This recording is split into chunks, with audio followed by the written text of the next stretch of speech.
Leandro Forte já está aqui com a gente, vamos comentar um pouquinho tudo isso. Oi, Leandro, como você está? Tudo bem? Tudo ótimo, Thalita. E você? Tudo bem também. Que mix de notícias hoje, hein, Leandro? Teve então essa bomba dos áudios ali que envolvem Jair Bolsonaro no esquema de rachadinha. Teve os atos que aconteceram no sábado, então, por todo o país, atos bem lotados, muita gente nas ruas. Qual era a terceira notícia? Pesquisa eleitoral. Lula na frente, agora com uma ampla vantagem. Bolsonaro desmoronando, né? Foi de 52% para 63% de desaprovação, assim, um aumento muito grande. Como você tem visto tudo isso, esse momento do governo Bolsonaro e do Brasil? São coisas bastante interligadas, né, Thalita? Porque esse desmoronamento do bolsonarismo, do Bolsonaro, diz respeito a essa sequência de eventos que, na verdade, a gente tem que fazer justiça, se iniciaram a partir da CPI da Covid. Né?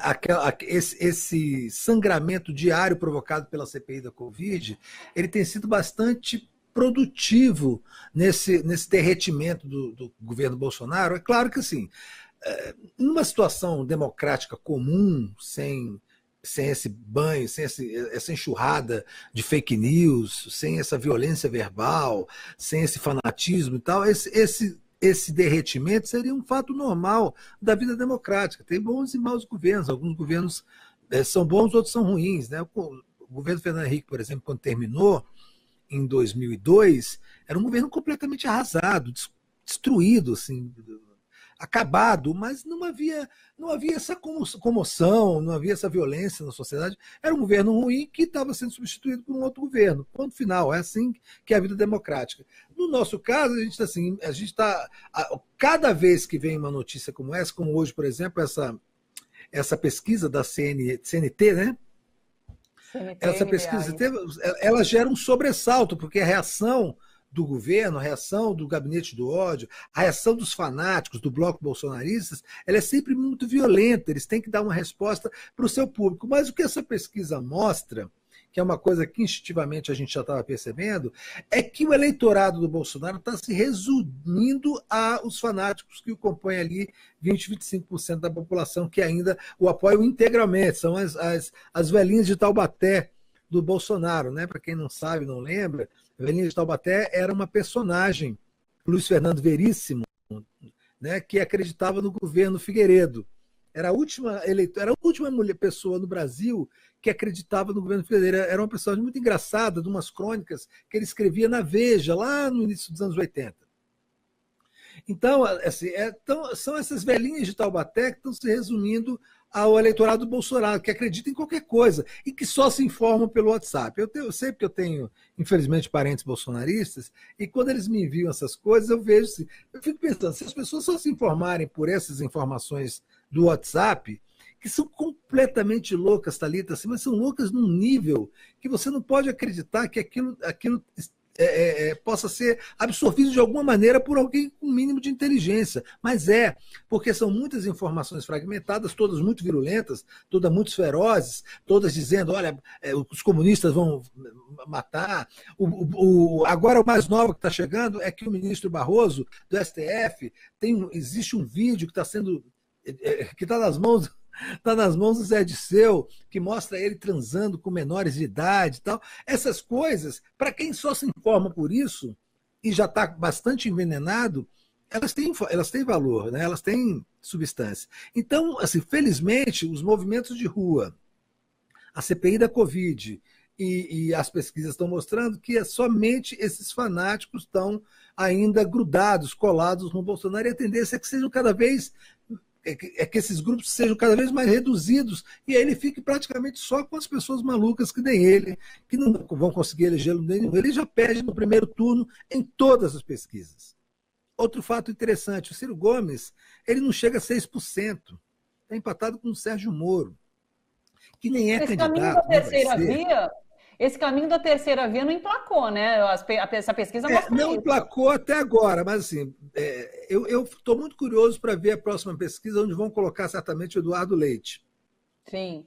O Eduardo Leite, esse governador do Rio Grande do Sul, que é um governador neoliberal, autoritário, violento, né, que bota a polícia para bater nos professores. É um sujeito da pior qualidade, mas é branco, rico, bonito, sulista, e se autodeclarou gay, o que teve uma repercussão enorme, sobretudo na nossa esquerda namastê, nossa esquerda gratiluz, que achou um movimento corajoso. Eu não concordo com as posições políticas dele, mas achei muito corajoso que ele tenha feito isso. É muito importante o movimento LGBT. Isso é uma das coisas mais absurdas que aconteceram no Brasil, aquela armação no programa do Pedro Bial, bota um sujeito que nunca se declarou gay, porque ele nunca lutou pelas causas gays, pelo contrário, ele apoia um governo homofóbico, votou no Bolsonaro.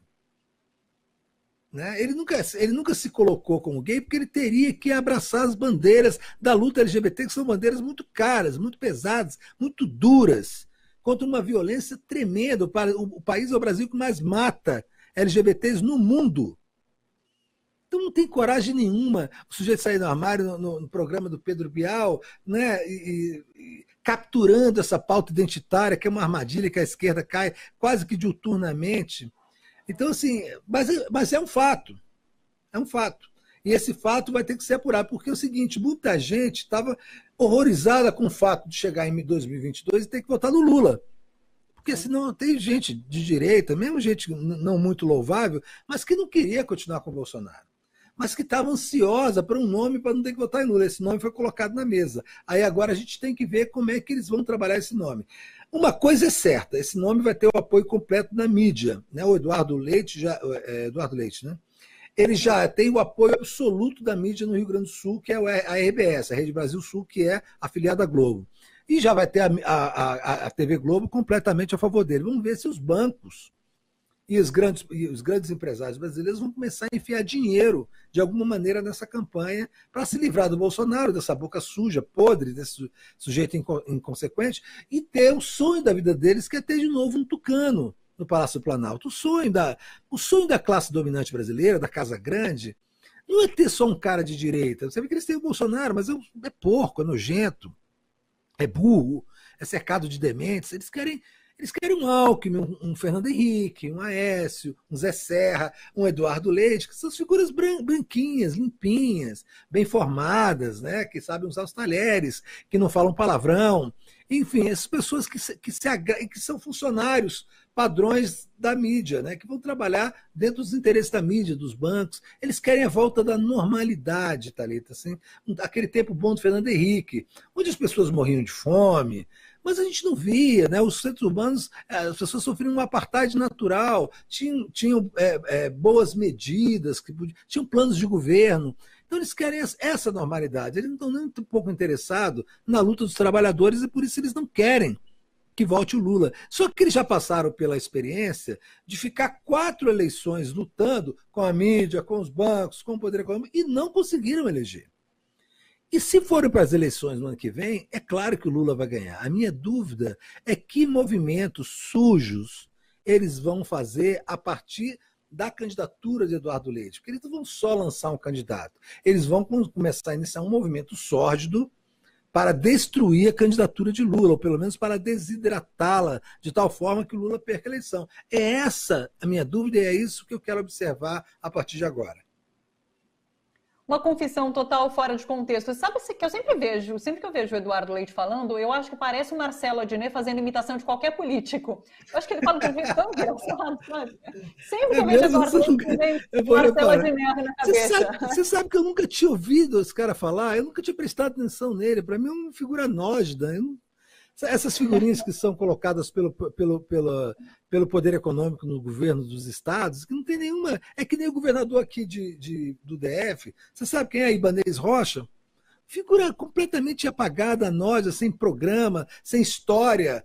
Mas um sujeito milionário que bancou a própria campanha porque é o sonho de poder, né? Virar governador do DF, que é um prefeitozinho de porcaria, já ia falar palavrão, um prefeitozinho de porcaria aqui, né?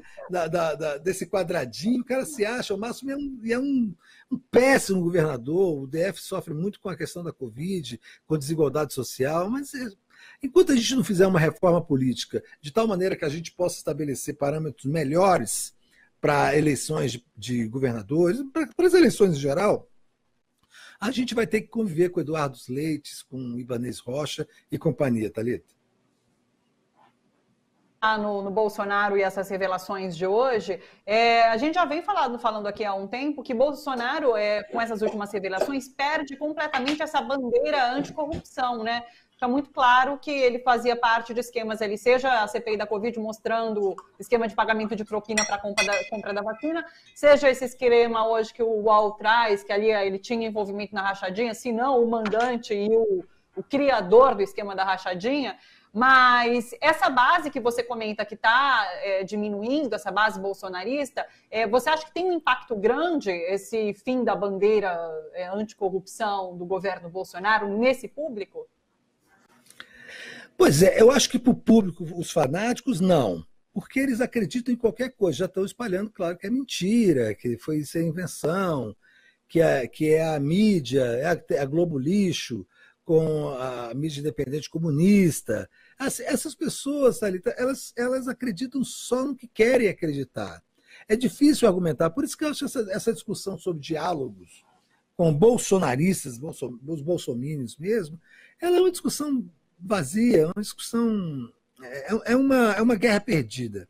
Essas pessoas vão ter que aprender por si só, com as suas frustrações, com as suas decepções e com a sua própria morte física, para se livrar disso, porque eu tenho a impressão que é uma doença incurável.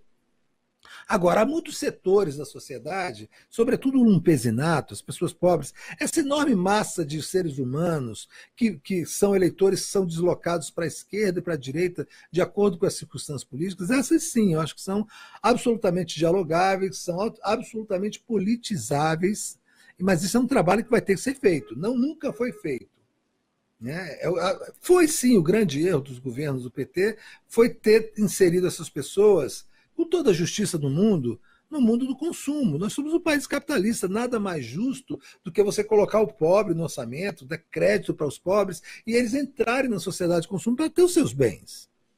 Isso é justíssimo, isso foi uma coisa belíssima que o PT fez, mas assim, o resultado que ninguém soube dizer na hora, por isso que assim, eu faço essa crítica, mas eu reconheço que eu só percebi isso também, como todo mundo, depois que aconteceu.